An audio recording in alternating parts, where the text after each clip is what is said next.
Hi everybody. Well, we're filming in the day. I have to be honest, haven't quite figured out how to do all this, like editing the film, making sure we can all do it together at the same time. So I haven't been as consistent as I was hoped, but I think we've got a pattern now. Hey, we're going to draw some Easter stuff, like some Easter cards. You can't go to the store right now, so we're going to draw some Easter cards to, or make some Easter cards to give. Yeah. And I know not everybody's celebrating Easter, but these are still fun drawing things to do. Okay. A couple things about this that I'm going to show you how Easter cards used to be made, not necessarily how they are made now. I have been collecting Easter or greeting cards for a long time. Yeah. So when Fairlane was younger, we used to go to estate sales and. We still go to estate sale. We used to go to estate sale. Yeah. Until, you know what. Yeah. But estate sales, garage sales, we would go to vintage stores and we would buy these cards. I'm going to leave some cards at the back of this. Oh, and I had a card that started out this. I thought it was kind of fun. That started out this video. But I'm going to leave some cards for you to get some inspiration from at the end of the video. But we go to these people's houses, and if people who are older, 60, 70, 80, 90 years old, they would keep all of their cards. They were important to them, and they would keep them. They're like mementos, and in the notes written in them, and the stories written in them. Is a big deal. And so we're going to use those cards for inspiration. And cards used to be really expensive too. But we're going to show you how to make cards, and I think most people would rather have a handmade card than a store-bought card because you put some more effort into it. Well, unless a store-bought card has money in it. Well, true. Okay, if the store-bought card has a lot of money in it, okay, fair enough. But we're going to show you some tricks that old card illustrators and cartoon illustrators used to do when they'd make their cards. Another thing that I'm going to do, I don't know if y'all know this, I think some of you might know this, but I used to be an umbrella painter. Now, I know you probably never heard of that as a job, but it was a job I used to have where I would paint umbrellas for people. And I used to work at a mall. Now, I'm going to be a little silly here, but you may not all know what a mall is or have been to a mall. A mall, think of it as like Amazon, but made into a building. Okay? It had everything you thought you needed, but in different stores throughout this building. Kind of like different categories throughout the building. And I worked in a kiosk. And a kiosk was in between the stores. Kind of like a pop-up ad. Okay? You were going from one store to another, and whoop, there was this little kiosk that you didn't expect there. And they were like little shops in between the big stores, and I worked at one, and we made umbrellas, or painted umbrellas. And we had these kind of fancy easels that were kind of curved or triangular shape, and we put umbrellas on them, and we would paint them. And most of the stuff we would paint would be decorative, and that's what I'm going to show you today. Kind of decorative flowers, decorative birds, and we would put some decorative hearts, stuff like that. We would make some decorations on them, and then put the person's name, and that's how most of the umbrellas went. People would buy them for young kids, or sometimes though people would buy these umbrellas as more of a collectible for an older person. One lady I had come in was a Madame Alexander doll collector, and she wanted me to paint 40 different faces of Madame Alexander. I didn't know the dolls would look that different, but she was really persistent that I made them all look different. It took me a long time. She'd come by every night as I was working there and make sure, check on my progress. And then I had somebody wanted umbrella made for grandma, and they brought a bunch of different photographs of the grandkids, and they wanted me to put them on the umbrella. And I have to be honest, some of the grandkids ended up looking kind of like Madame Alexander dolls. Did the best I could. But and another interesting one was a woman was really into birds, and so I painted like a owl and an eagle and a hawk on her umbrella, and some of the panels on her umbrella.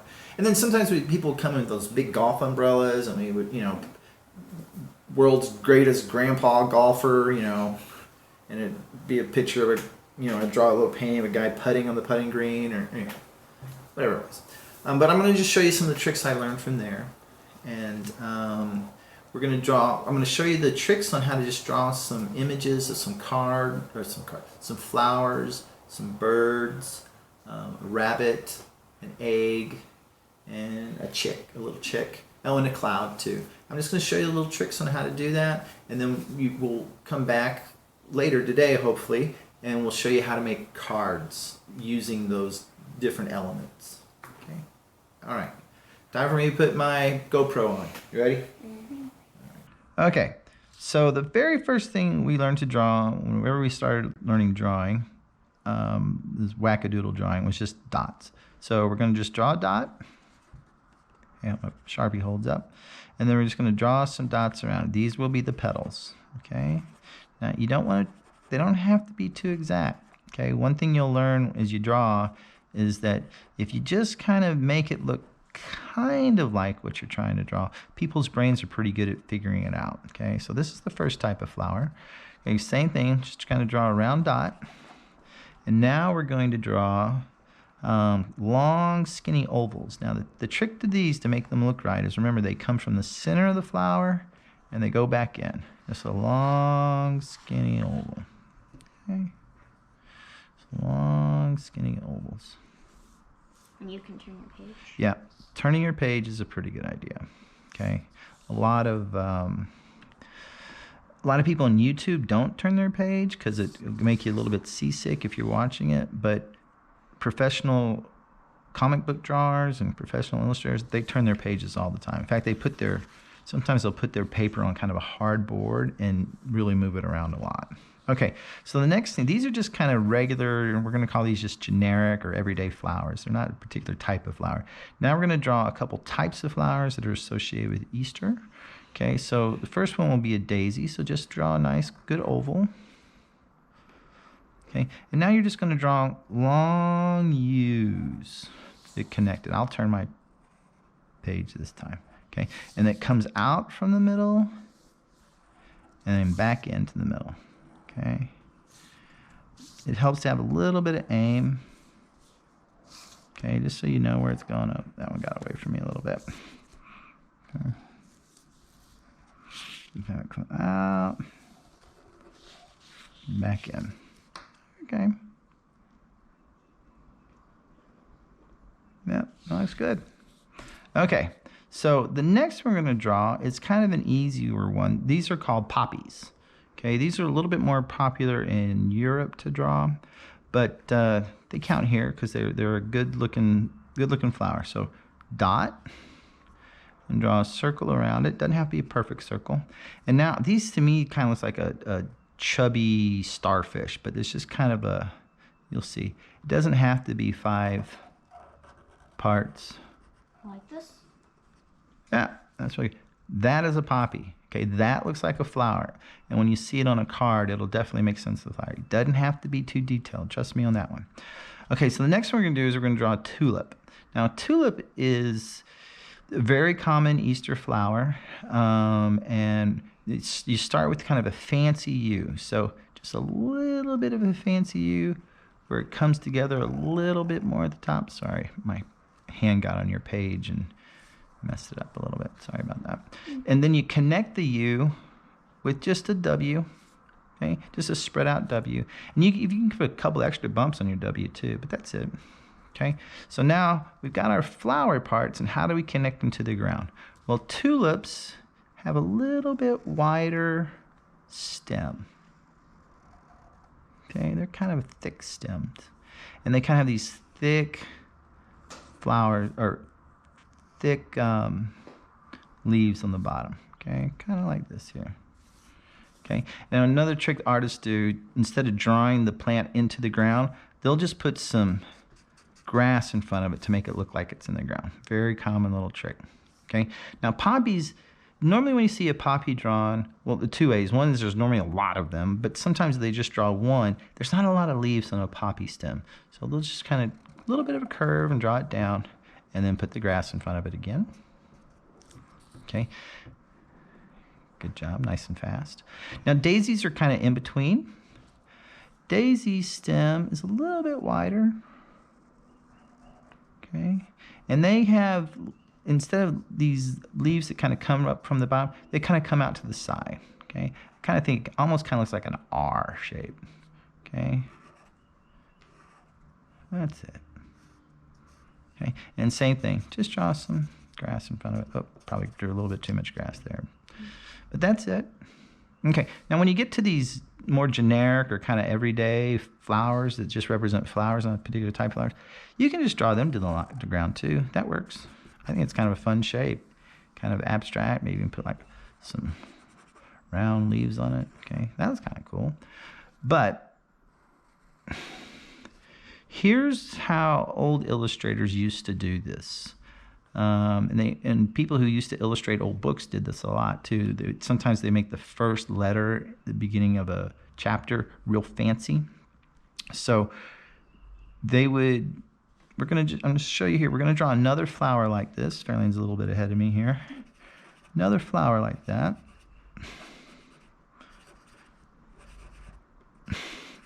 Okay. You see this a lot in the corners of cards. But so you have two flowers, and how would they connect those two flowers? They would draw a double curved line like that, kind of like almost like a stretched out S or a backwards S. And then towards the middle of the curve, they just put a couple leaves, right? And they would connect them. They would actually do a bunch of flowers and keep connecting them with the vines. Okay, it's a very common way to add a little bit interest. Okay, so the next thing we're going to do is we're going to talk about how to draw birds. Okay, so if you look at a bird a long, long way away, or like when you see those turkey vultures that fly away over here we have in Texas, they kind of look like a V. Okay, or almost like a check mark, just a little bit of a V. It doesn't have to be much more than that. Remember, you don't want to, things don't have to be real detailed. Your brain's very good at saying, oh, I know what that is. Your brain's very, very good at recognizing patterns. Sometimes it recognizes patterns that aren't even there. So you're thinking, well, I don't know, those still look like V's. We're going to draw a cloud next to them, and you're going to see how much they look like birds. Now, clouds, the big puffy clouds that you normally think of, believe it or not, they're pretty much flat on the bottom, okay? They're flat on the bottom. They're not puffy all the way around. That would be more like a big ball of smoke or something. But most clouds are a little bit flat on the bottom, okay? Now, when you draw your puffiness on top of them, they're just kind of quick little R's and N's, okay? You want some low ones and you want some high ones, okay? I like to do from each side, okay? So here, going to that side, okay? There's my puffiness. I'm going to draw some more puffiness here. It's and not the take best cloud ever. That's not bad. I like it, okay? And so that's it for the cloud. You just draw some puffiness, and then if you kind of draw your line on the bottom, it looks like a cloud, okay? Now when you see these birds, you go, oh yeah, looks like some birds up by the cloud, okay? Draw another bird over here. Go, oh yeah, look, they're all flying around, okay? So sometimes your brain will put the patterns together when they see something they not quite sure what it is right next to something they're more sure what it is, okay? Okay, so now we're gonna draw a little chick, okay? Just a little chick. Start with a circle, and this will be its head, and then another circle, that'll be its eye, a little dot in there, okay? And now we're just gonna draw like a V. That'll be its beak, its mouth. Okay? It doesn't have to be too detailed, okay? Now, what do you got on top of yours? It's a little eggshell. Eggshell, okay, good idea. Throw me off, but that's a good idea. Okay, so now kind of where the neck would be, we're just gonna draw it's gonna be kind of like a smile shape, just a wide U, okay? And then we're gonna draw another smile that just comes down a little bit deeper and comes up, okay? And then we're gonna draw some feet, okay? And there you go, you got a little chick. Okay, this is going to pay off later when we're making our cards. Okay, it's real simple, just a little chick. Okay, all right, so now we're going to draw a rabbit. Okay, now a rabbit, start the same way we did all of our other cartoon characters. Just kind of a long oval head. Okay, now when you draw a rabbit, it's not super important, but it's kind of important. you want to draw rabbits, the eyes are going to be more on the side of its head. Okay, so anything that eats grass, its eyes are on the side of its head. Okay, or nuts or berries, or what, the eyes are more on the side of their head. Anything that eats, well, anything that eats things that eat grass, their eyes are normally right in front. Okay, so down between these eyes, we're going to draw a U for its nose. My pen is running out. And then make that a Y, and then put a wider U down here on the bottom, and that'll be its mouth. Okay. I like how my eyes kind of got messed up. Okay, and then we're going to draw some ears. Now the ears we draw here are a lot like these daisy petals. Okay. When you draw rabbit ears, though, make sure they're big. Small-eared rabbits look kind of strange, but if everybody's okay with them big, because then they know at least that it's a rabbit. Okay, so draw them nice and big. Okay. Okay, and then a lot of artists like to draw these lines on the inside to kind of make sure everybody knows their ears. Not everyone does, but some artists do. Okay. All right, let's put some pretty eyelashes on these rabbits. Okay, put some whiskers. Okay. Now, really, we could be done right there. Okay, we could be done right there. However, let's go ahead and put a body on this. Okay, we're going to make sure the rabbit's looking right at it. We could draw a body over here. Looks like it's head turned, but we're just going to have the rabbit look right at you. Okay, so down here, if you draw an invisible line with your mind, right below its mouth, you're going to put two U's next to each other. Okay, in the middle of the U's would just kind of line up with the mouth. Two U's, or a double U. You ever thought about that? W means two U's. Weird. It's also the only letter that has 3 consonants. All the other ones have 1 consonant. None of them have 2 consonants. Hey, we're drawing. We're not doing grammar. Anyway, so here's what you're going to do. Is you're going to make these, you're going to connect this W kind of to the neck of this, or to the cheek of this rabbit. And to do it, you kind of make kind of like half of a diamond. It's real gentle, but it kind of comes out and then back in. Okay? And we'll do the same on the other side. It's kind of like a half diamond. Okay? And it definitely doesn't have to be the same. And then let's just to make it simple, we're going to draw the middle of our W up a little bit. Okay? Now over here where the Y, I like how smooth yours is. That looks really good. Over here where it comes out to the side, where the kind of the side of the diamond is, you're just going to draw a number 2. Okay, you already got your backwards 2 going. Okay. And then you just draw a line connecting them. Okay, do the same over here.